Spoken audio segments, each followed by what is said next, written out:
This is video 4 in the series about tips for men in relationship and the top 10 lovers of my life. So let's see, and by the way, I'm doing these in order of my life chronologically. So number 6, I'm going to call him Leo. And he's a massage therapist, so he's great with his hands. He's Daka material, meaning he's naturally tantric. And he's just very, kind of therapeutic and nurturing and safe and a gentleman. And when I first met him at a cacao ceremony, he just was beautifully, giving me amazing massage and cooking me dinner. And so, it was just very nurturing to be with him. And let's see. Yeah. And then number 7 is John.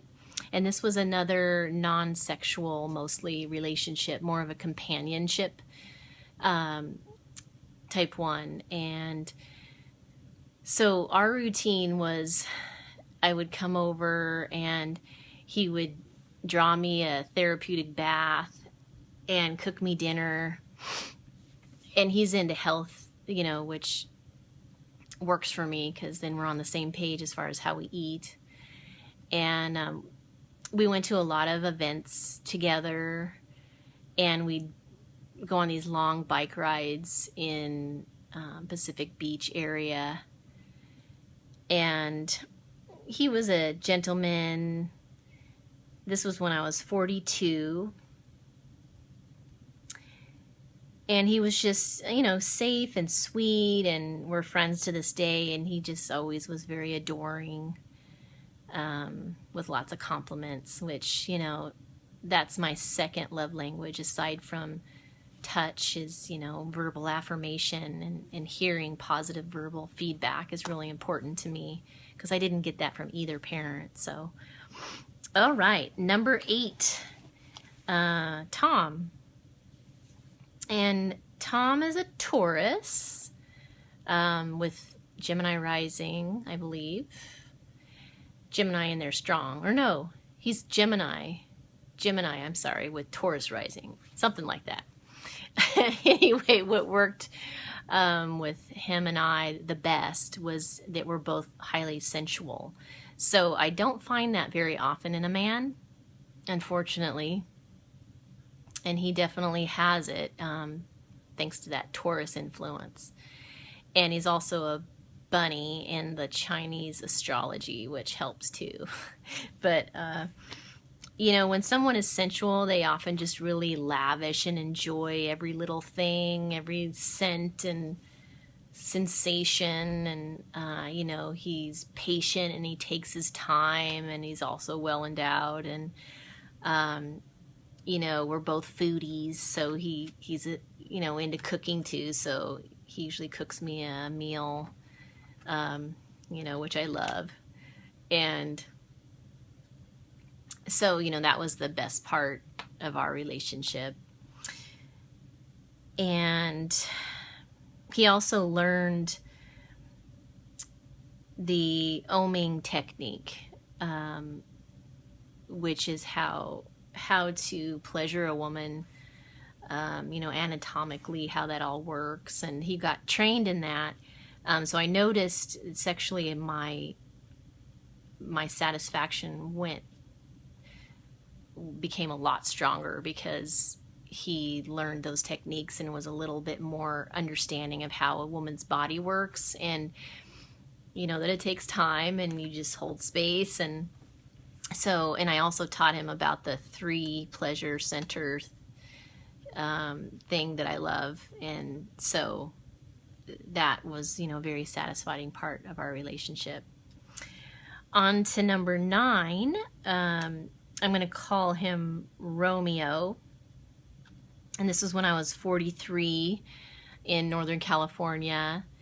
And he was very supportive while I was in transition. And sexually, we were thriving, and he understood how to make that a longer experience naturally, and hold out. And I loved how verbal he was about his pleasure, as far as, sounds that he would make to show his pleasure. Because, a lot of times in our culture, we learn to be silent and not breathe enough, and we're not emoting enough. And he definitely shared that. So, that brought me a lot of satisfaction, because then I get to hear his pleasure and know that I'm part of creating that. And so I found that to be a turn on. And he was also a Gemini.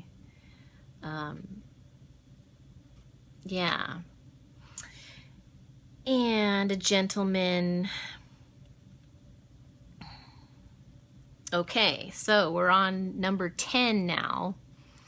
And I'm going to call him Legend. He's one of my favorites. So this is the 10th lover I'm going to talk about in this series. This is a 4-part series. And this was literally just months ago. So I met him when I was 44 in Santa Rosa, Northern California. He was the highlight of my stay there. Aquarius, and just, very mature for his age. So there was a lot of ease with our relationship. Being that he was younger, I didn't have to teach him anything. He already just knows how to be with women. So he was kind of a fantasy man, and totally hot too. He, was dark with fair skin and had eyes, like I told him, he reminds me of like Shiva, that had these amazing eyes that are unusual, like some kind of Indian god or something.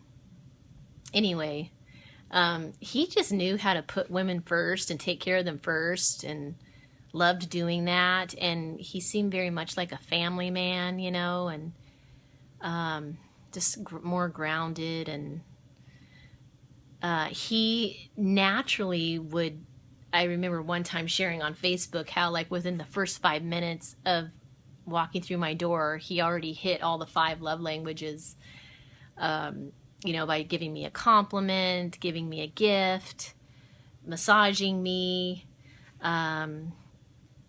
spending quality time with me, of course, is a natural one. And, he didn't even know he was doing it, but it just, it just was natural for him. So, let's see, what else? He was the only man that like would dress up for me, because I'm a fashionista and into costuming. And he would come in sometimes, a couple times he came in, with gifts, which is also unusual. That doesn't happen so often, and often enough. And of course, that's, totally lights me up. And he came dressed like in like a 3-piece suit a couple times. So it was just fun. It's like, wow, a man's really dressing up for me for a change. It was cool. And what else about him? This was another kind of short relationship of about 3 months, because I moved back to San Diego. And, he also was there for me in that move and helped me. I felt very safe with him. He was another one like Che, who, looked like a model. And he was very devoted. That's how I would describe him. He would come home, or he would come to me, visit me during his lunch hour. And he would also come at night, either after work or later on. And so I got to see him twice a day, and he would always call me on his way to work and leave a loving message. So, he waited for me to be ready, like when I was ready to have sex with him or move forward in these things, he waited until I said, I'm ready, He never forced me or made me feel pressured or anything like that. And that's what made me feel so at ease with him. and the fact that he was kind of like just so in service to the goddess, you know, and putting me first. And so I felt safe and I could open up. He also had a little bit of BDSM skills, which was fun to play with. And I used to joke with him about, like, he was like the perfect dream vampire kind of a archetype, because he had the dark features and the fair skin, and he also was the Don Juan archetype because he was such a romantic, he was sensitive. Yeah, so he just fit that archetype too, which of course I totally loved, and we're still in touch to this day. So thank you, legend, for being such a highlight in my life. So this concludes the 10 best lovers of my life and what worked best in each relationship. So hopefully this will inspire you men to get some ideas as to how to inspire your relationship on to the next level.